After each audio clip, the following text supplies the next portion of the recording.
오늘 성경 말씀 보시겠습니다. 사도행전 14장 8절부터 18절까지 말씀입니다.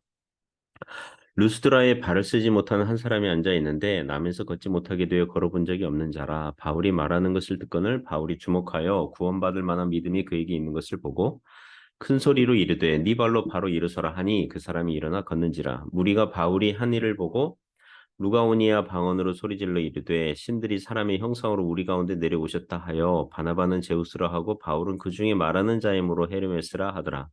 시외 제우스 신당의 제사장이 화환들을 가지고 대문 앞에 와서 무리와 함께 제사하고자 하니 두 사도 바나바와 바울이 듣고 옷을 찢고 무리 가운데 뛰어들어가서 소리질러 이르되 여러분이 어찌하여 이러한 일을 하느냐? 우리도 여러분과 같은 성정을 가진 사람이라. 여러분에게 복음을 전하는 것은 이런 헛된 일을 버리고 천지와 바다와 그 가운데 만물을 지으시고 살아계신 하나님께로 돌아오게 함이라. 하나님이 지나간 세대에는 모든 민족으로 자기들의 길들을 가게 방임하셨으나 그러나 자기를 증언하지 아니하신 것이 아니니 곧 여러분에게 하늘로부터 비를 내리시며 결실기를 주시는 선한 일을 하사 음식과 기쁨으로 여러분의 마음에 만족하게 하셨느니라 하고 이렇게 말하여 겨우 무리를 말려 자기들에게 제사를 못하게 하니라. 아멘. 오늘 루스드라 전도, 루스드라 전도 이런 제목으로 하나님의 말씀 증거하겠습니다.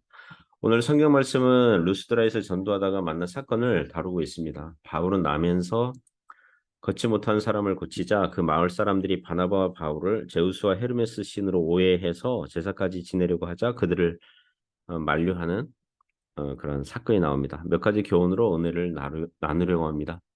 예수님 믿으면 비유컨대 영적으로 걷지 못하는 사람들이 걷게 됩니다. 예, 영적으로 걷게 됩니다. 8절에서 10절이 교훈하고 있습니다. 8절에 보면 루스드라는 이고니온에서 약 30km 떨어진 작은 도시라고 합니다. 그곳에 디모데가 거주하는 곳이에요. 그 2차 전도 여행할 때 이곳에 또 들리게 되거든요. 디모데가 2차 전도 여행의 팀원으로 이제 합류하게 됩니다. 그래서 디모데가 언제 믿었습니까? 추론한다면 시간적으로는 이번 1차 전도 여행 때 루스드라 전도할 때 디모데와 디모데의 모친이 유대교 신자에서 예수교 신자로 바뀌었을 가능성이 높습니다. 디모데 회심 이야기는 뭐 오늘 본문에 나오지 않죠. 이 도시는 유대인 회당이 없었던 것 같습니다. 회당 전도가 안 나오거든요. 8절에 보면 루스드라에 발을 쓰지 못하는 한 사람이 앉아 있는데 나면서 걷지 못하게 되어 걸어본 적이 없는 자라고 합니다.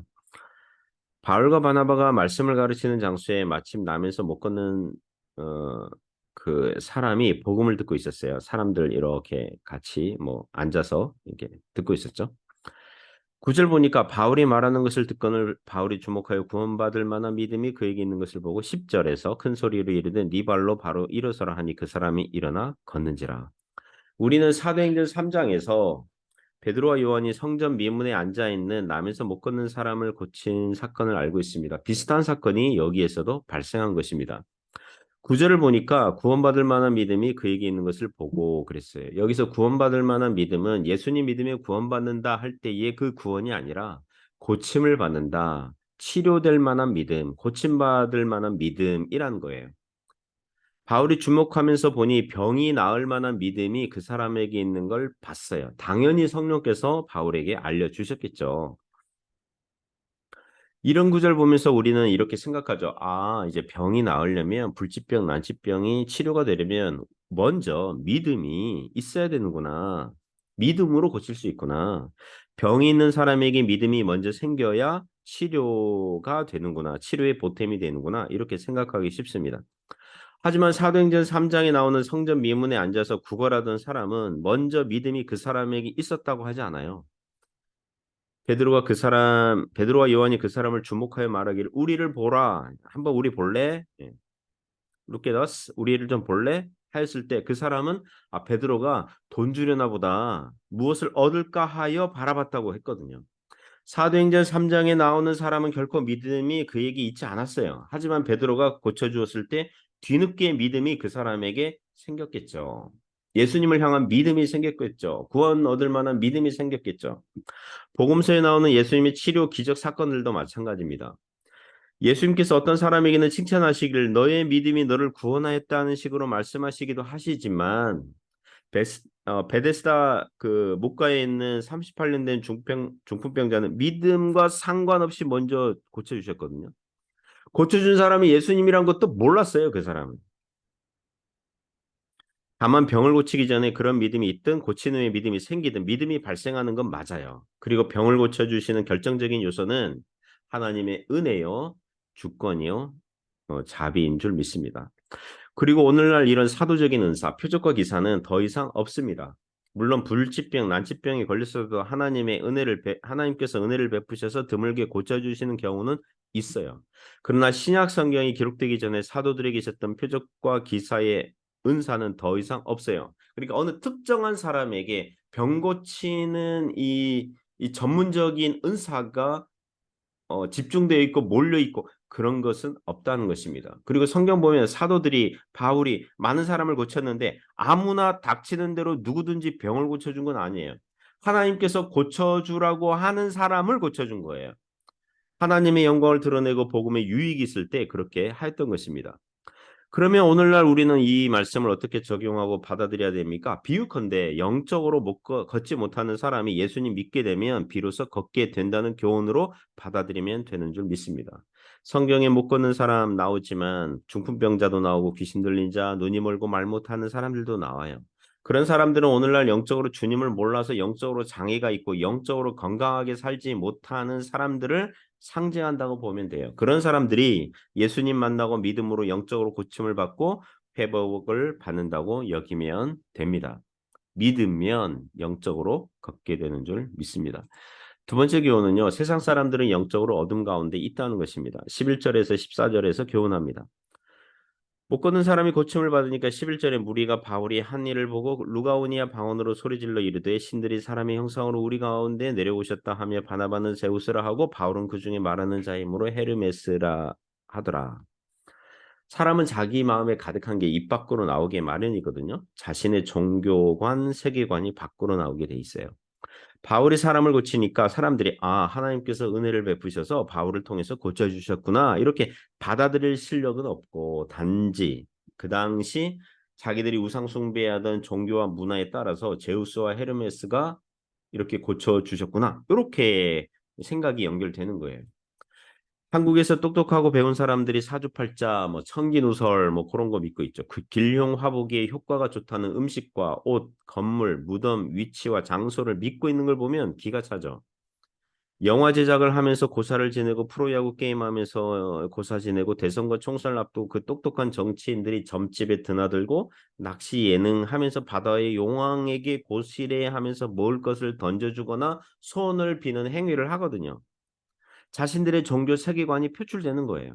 루스드라 사람들도 마찬가지입니다. 그들이 루가오니아 방언으로 말했다. 중국에서 보통화가 이제 표준 언어라면 지역마다 방언이 있듯이 이 당시 헬러가 표준 소통 언어였다면 지역마다 방언이 있었던 것 같습니다. 루스드라 교인들이 이제 그 당시 무리들이 놀라서 소리 지르는 말을 그 바울과 바나바에게 나중에 알려주었겠죠. 바울과 바나바가 이제 그들이 뭐라고 지르는지는 그 내용을 못 알아들었을 거 아니에요. 알아들었다면 처음부터 말했을 건데. 그런데 13절의 시외 그러니까 도시 밖에 있는 제우스 신당의 제사장이 소와 화환들을 가지고 대문 앞에 와서 바울과 바나바 숙소로 사용하고 있는 집 대문 앞까지 온 것 같아요. 무리와 함께 제사하고자 하는 것을 본 것입니다. 그래서 14절에서 바나바와 바울이 듣고 옷을 찢고 무리 가운데 뛰어들어가서 그들을 막아선 것입니다. 그 고대 기록에 의하면 그 지역에 꼭 이 루스드라 도시는 아니지만 그걸 포함해서 그 넓은 지역에 내려오는 전설들과 같은 이야기가 있었다고 합니다. 오리전에 제우스와 헤르메스가 사람으로 변장해서 사람들 마을에 왔는데 아무도 영접하지 않는 거예요. 하룻밤 묵게 해달라고 부탁했는데 아무도 영접하지 않아요. 그래서 가난한 농부 부부만이 받아 주었는데 그래서 이 제우스와 헤르메스가 가난한 농부에게는 나중에 축복을 주고 이제 영접하지 않았던 다른 마을 사람들은 홍수로 쓸어버렸다. 이런 그런 전설과 같은 이야기가 떠돌고 있었다고 합니다. 이 제우스 신당의 제사장이 바울과 바나바를 신으로 믿었는지는 모르겠지만 제우스 제사장이 이런 생각은 했을 것 같아요. 이번 일로 잘만 하면 이 우리 루스드라 제우스 신당이 유명해지겠는걸? 앞으로 수많은 사람들이 찾아와서 헌금하고 제사 지내게 될 것 같은데? 떼부자가 되는 건 시간 문제인데? 이렇게 생각했을 것 같아요. 왜냐하면 제우스와 헤르메스가 찾아온 루스드라 제우스 신당 이게 소문이 나면 아 거기에 가면 뭔가 이렇게 거기서 기도하고 소원을 빌면 복을 많이 받을 것 같은데? 이렇게 그렇게 소문이 돌면 이제 제사장이 떼부자 되는 건 시간 문제죠. 그런데 바나바와 바울은 자신들이 신격화되는 것을 극히 혐오, 충격, 놀라움, 경고의 표시로 옷을 찢고 사람들을 말리죠. 만일 이단과 사이비 교주와 그런 경향이 있는 사람들은 즐겼겠죠. 그런 현상을. 사람들의 무지와 맹목적 종교적 열성을 허용하고 즐겼겠죠. 그러나 참된 복음 전도자들은 결코 그러면 안 되는 것이죠. 사랑하는 성도 여러분, 세상은 뭔가 똑똑하고 뭔가 잘난 것 같은데 하나님 모르면 우상 숭배의 영적 어두운 생활로 빠지게 되는 것입니다. 기독교에 대해서 날카롭게 비판하는 사람들이 점을 치고 오늘의 운세 믿고 그런 식으로 가는 사람들이 많거든요. 영적 어둠 속에 있는 것들이 있다면 신자들은 제거해야 되겠죠. 그죠? 신자들이 오늘의 운세 뭐 이런 거 보면 안 되겠죠. 재미라도 보면 안 되겠죠. 빠져나와야 되는 거죠. 세상은 영적 어두움 안에 있습니다. 자, 그럼 어떻게 해야 됩니까? 세 번째 교훈은요. 사람은 하나님께 돌아와야 한다는 것입니다. 15절부터 18절에서 교훈합니다. 15절부터 이제 갑작스럽게 바울이 설교가 이제 시작이 되죠. 왜냐하면 사람들이 막 제사 지내려고 그러니까. 구약 성경을 전혀 모르는 이방인들이거든요. 어디부터 시작합니까? 창조주 하나님부터.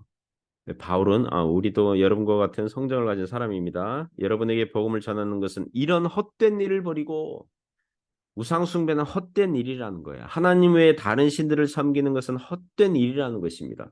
이와 같이 헛된 일을 이런 헛된 일을 버리고 천지와 바다와 그 가운데 만물을 지으시고 살아계신 하나님께로 돌아오라 이렇게 이 설교하고 있는 거죠. 제 부끄러운 고백을 하자면 제가 고3 시절에 야간 자율학습 시간이었는데요. 우리 반에서 공부 잘하는 애들 중심으로 이 내신 성적이 좋은 애들 중심으로 그때 한 3명, 4명 그 정도 된 것 같은데 학교 옥상에서 대학 입시 시험 잘 보게 해달라고 이제 한라산 제 학교가 저기 제주도 서귀포시에 있었기 때문에 한라산 잘 보이는 그 위치에 있었거든요. 한라산 산신령에게 제사 지낸다는 거예요. 이제 대학 입시 얼마 그, 그 시간 얼마 이렇게 그 남지 않은 그런 시간에 저는 교회를 다니고 있었지만 회심하지 않은 상태였거든요. 저도 그냥 참 어리석었죠. 그러니까 나도 끼워달라. 그러니까 애들이 약간 불편한 기색을 보이면서 끼워달라 그러니까 뭐 그래 와라 뭐 이래가지고 이게 한라산 산신령에게 애들이 절하면서 나도 같이 끼어서 절하면서 비나이다 애들이 비나이다 시험 잘 보게 해주소서 막 기도한 적이 있었습니다. 저는 그때 교회를 다니고 있었기 때문에 한편으로 이래도 되나? 이거 우상숭배 아닌가? 이렇게 갈등하면서 그 자리에 있었던 적이 있습니다. 나중에 대학 그 입시 시험 보고 그 애들이 시험 성적이 예상보다 잘 안 나왔다고 하더라고요. 저도 그랬죠. 다 안 나왔죠. 자기 점수 만족하는 사람이 어디 있습니까? 서로 자기가 받은 점수는 알려주지 않았지만 마음에 안 들었던 거죠. 그래서 그 친구들이 모여서 자기들이 왜 이렇게 성적이 안 나왔냐. 우리가 한라산 산신령께도 이제 정성을 들였는데 제사 지냈는데 그때 애들이 막 과일도 사오고 뭐 책상 그 옥상에 가서 막 이 제사상처럼 이렇게 막 꾸미고 막 그랬거든요. 막 그렇게 했는데 왜 시험 성적이 안 나왔냐?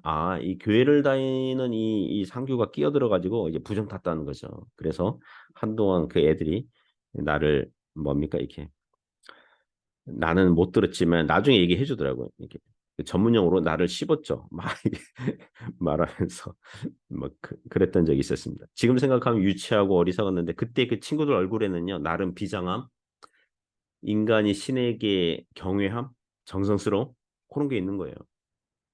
오늘날 멀쩡한 사람들이 그런 겁니다. 자신들의 생명과 재물과 형통과 축복이 달려 있는 일들이 있다고 하면 헌금이든 재물을 바치든 비싼 부적을 쓰든 굿을 하든 무슨 짓이든 할 겁니다. 그게 헛된 일이고 어리석은 일이라는 거예요. 악한 마귀가 사람들의 마음을 어둡게 하기 때문에 발생하는 거죠. 어떻게 해야 됩니까? 천지 만물을 지으시고 다스리시는 오직 한 분 살아계신 하나님께 돌아와야 한다는 것입니다. 하나님께서는 지나간 세대에서는 이제 구약 시대에서는 모든 민족으로 자기들의 길을 가게 방임하셨지만 자기들의 길이 뭐예요? 이방인들이 하나님 모르는 길, 우상 숭배의 길을 가는 걸 간과하셨지만 그러나 그 시기에도 하나님께서는 보여주셨다는 거예요. 무엇으로요? 하늘에서 비를 내리시고 햇빛을 주시고 결실기를 주시고 음식과 기쁨으로 믿지 않는 사람들에게도 만족을 어느 정도 주셨다는 거예요. 오늘날도 하나님의 일반 은총이 있어요. 예수님을 믿지 않더라도 성실하고 정직하게 살면서 부지런히 일을 하는 사람들은요. 어느 정도 재물의 축복을 허락하세요. 그게 하나님의 선하신 일이고 은혜를 베푸셨다는 거예요. 그런데 그걸 몰라보는 거죠. 하나님의 은혜를 몰라보는 거죠. 그렇게 바울은 만류하면서 무리를 해산시킵니다. 자, 오늘 말씀은 우리에게 무슨 교훈을 줍니까? 사람은 하나님께 돌아와야 한다는 것입니다. 예수님 믿지 않는 사람들은 하나님을 떠난 사람들입니다. 돌아와야 합니다. 그래야 인생이 제대로 보이고 바르게 생각하게 되고 성경적 세계관으로 인류와 역사와 개인 인생의 실존적 의미를 깨닫게 되는 것입니다. 내가 왜 이 땅에 왔지? 나는 왜 살고 있지?